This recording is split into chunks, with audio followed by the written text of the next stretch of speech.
Welcome back to our channel study pad. আজ আমরা আলোচনা করব মাধ্যমিক 2025। এই মাধ্যমিক 2025-এর গণিত বিষয় নিয়ে। আমরা প্রত্যেকটা বিষয় অর্থাৎ যে 60টি বিষয় আছে, এই 60টি বিষয়ের মধ্যে আমরা বেশিরভাগ ক্ষেত্রেই ছেলেদের ক্ষেত্রে বা ছাত্রছাত্রীদের ক্ষেত্রে সমস্যা হয় কি অঙ্ক নিয়ে।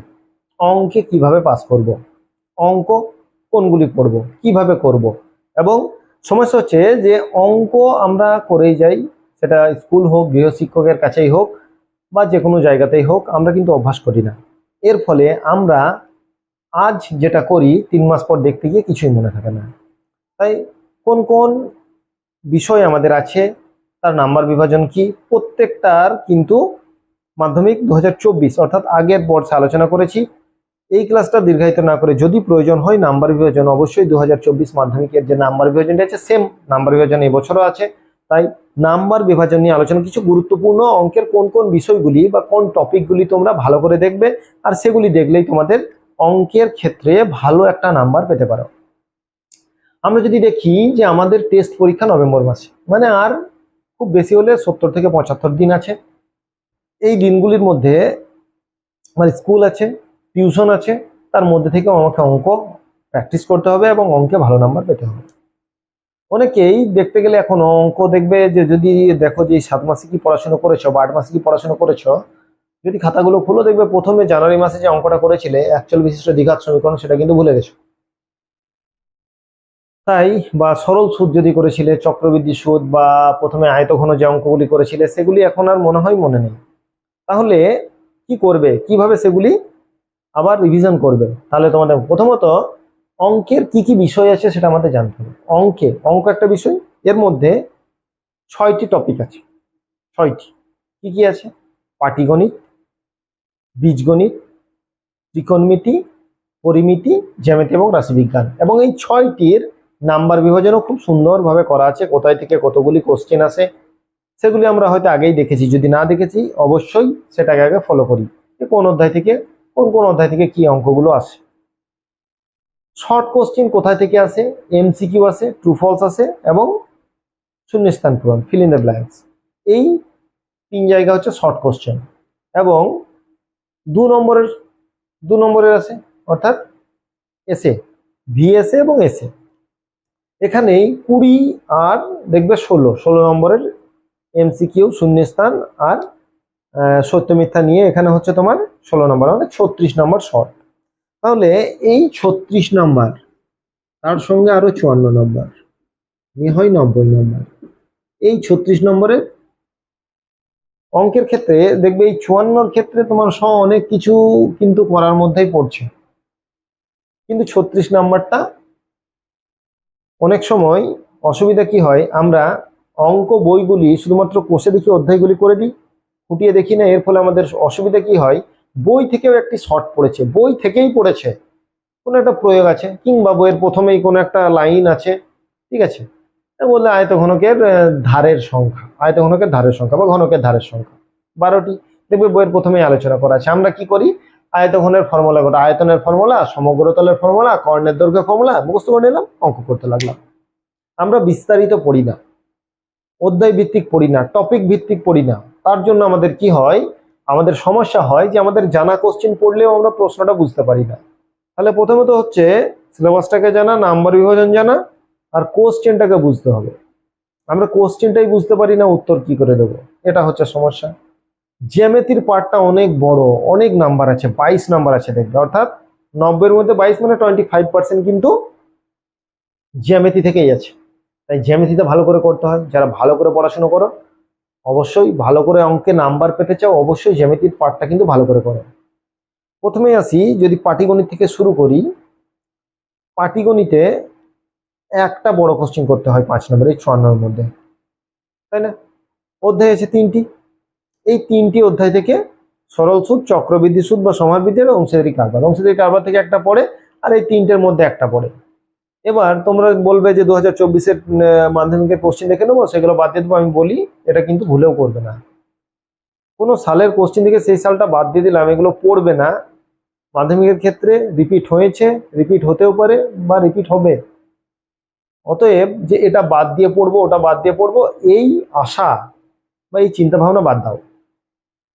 প্রথম কাজ কি করবে, একটা অধ্যায় 41টা দ্বিঘাত সমীকরণ ধরে নাও প্রথম অধ্যায়ের প্রথমে যে বিষয়টা আছে সেটাকে পড়বে, রিডিং পড়বে, পেন্সিলে করে যেগুলো শর্ট কোশ্চেন হওয়ার মতো সেগুলোকে আন্ডারলাইন করবে, তারপর এই অধ্যায় থেকে প্রয়োগগুলি করবে, তারপর কোষাধিক অধ্যায়গুলি করবে।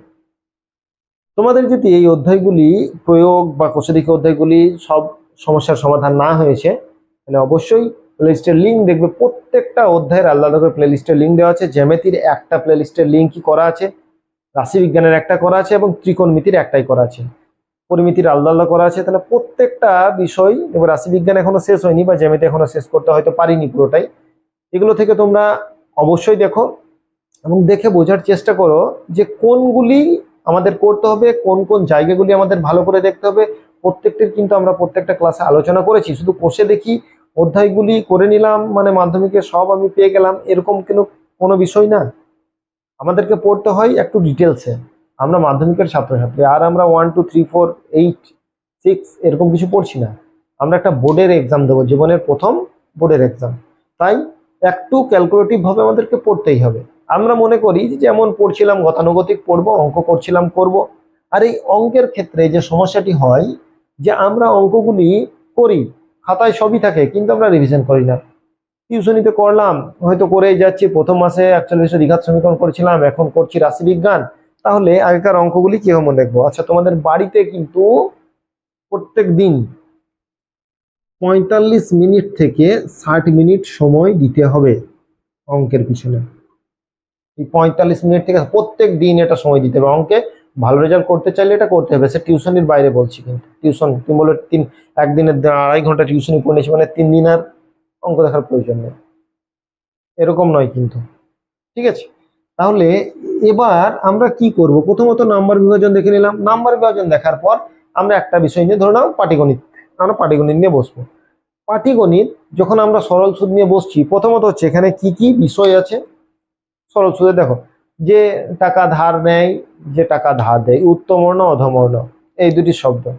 এখান থেকে শর্ট কোশ্চেন পড়তে পারে। আমরা ডাইরেক্ট চলে গেলাম যে সরল সুদের ফর্মুলা হচ্ছে মোট সুদ ইকুয়াল টু PTR/100, আসল গণিত সময় গণিত সুদের হার বা 100। আমরা এটা মুখস্থ করে নিলাম, অঙ্ক করতে লাগলাম। তাহলে আমরা বিষয়টা জানলাম না। যখন উত্তমর্ণ পড়লে একটা শর্ট কোশ্চেন, যে টাকা ধার দেয় তাকে ড্যাশ বলে, মানে উত্তমর্ণ বলে। আমরা যদি ওই বইগুলো, ওই পাতাগুলো না পড়ি, মানে যে পাতাগুলো আমরা কি করি অধ্যায়ের পরেই দেখবে যে পাতাগুলি থাকে 2 3 4 5টা, সেগুলিকে আমরা নাম লেখার কাজে ব্যবহার করি। কেউ আবার রাফ করা, যোগ বিয়োগ গুণ ভাগ, তারপর বড় বড় করে নাম ডিজাইন করা, ফুল আঁকা, এইসব কাজে ব্যবহার করি। সংসদ কিন্তু এই পাতাগুলি তোমাদের ওইসব কাজ করার জন্য দেয়নি, পুরো বিষয়টাকে জানার জন্য বিস্তারিত আলোচনা করেছে। একদম শুরু থেকে শেষ পর্যন্ত যে প্রত্যেকটার আলোচনা আছে এবং প্রত্যেকটা সুন্দরভাবে আলোচনা আছে। তোমরা পড়বেই না, তোমরা ডাইরেক্ট চলে যাবে কোষাধিক অধ্যায়। এর ফলে তোমাদের শর্ট কোশ্চেনের ক্ষেত্রে সমস্যাগুলি হচ্ছে। তাহলে প্রত্যেক দিন একটা টপিককে ধরবে, সেই টপিকটা দেখো। এখনো তোমাদের কত দিন আছে বললাম? 75 দিন। তোমাদের টোটাল যদি হিসাব করো 75টা অধ্যায় না, মানে যদি ভাগ ভাগ করে দেখি 26টা আছে, 26 দুগুণে 52, বললাম 60টা আছে। মানে প্রতিদিন একটা একটা করে টপিক তোমরা দেখো।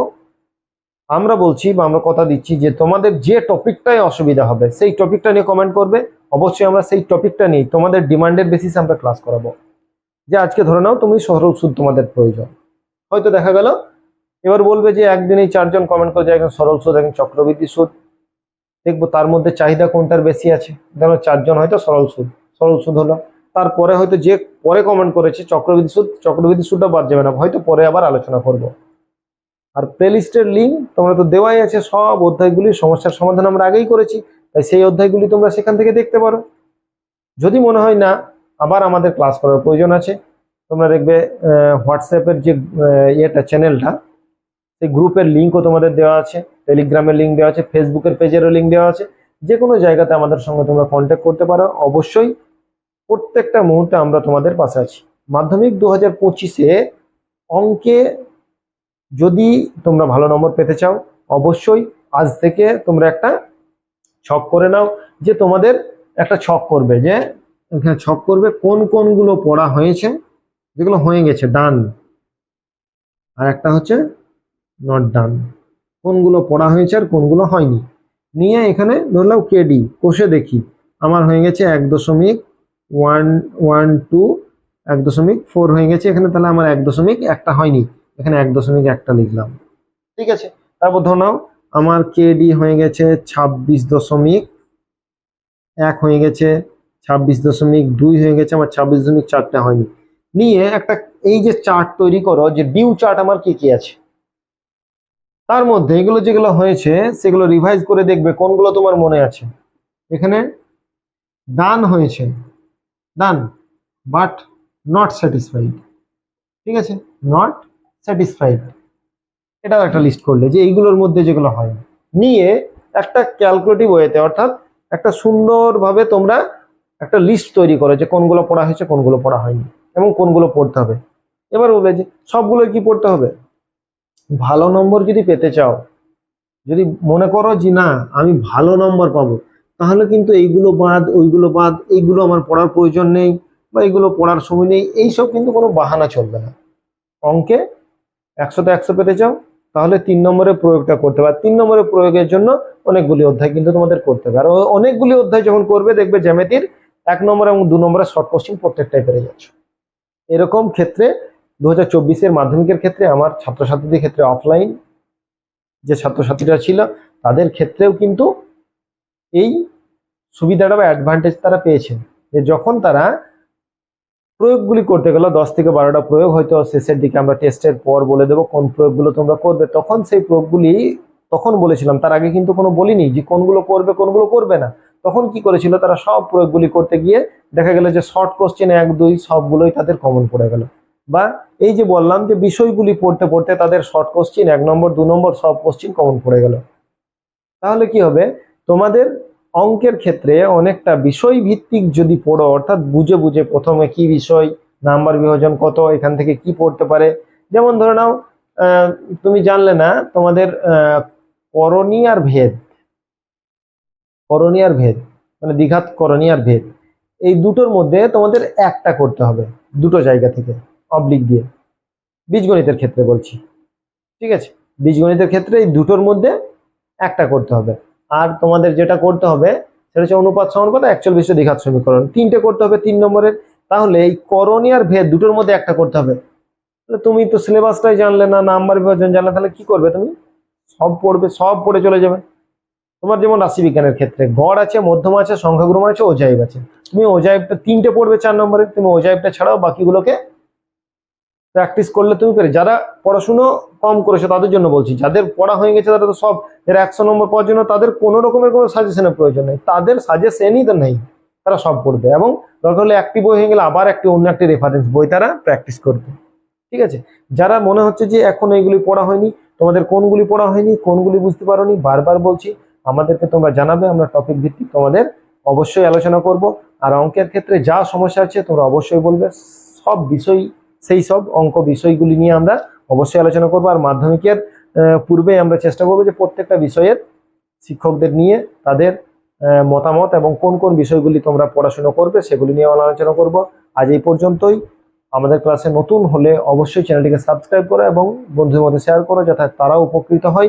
এবং আমাদের চ্যানেলে যদি আগেকার সাবস্ক্রাইব হতে অবশ্যই আমাদের চ্যানেলটিকে লাইক করো এবং অবশ্যই কমেন্ট করবে যে আমরা এই ক্লাস থেকে কি উপকার পেলাম এবং আমাদের উপকার হলো কিনা।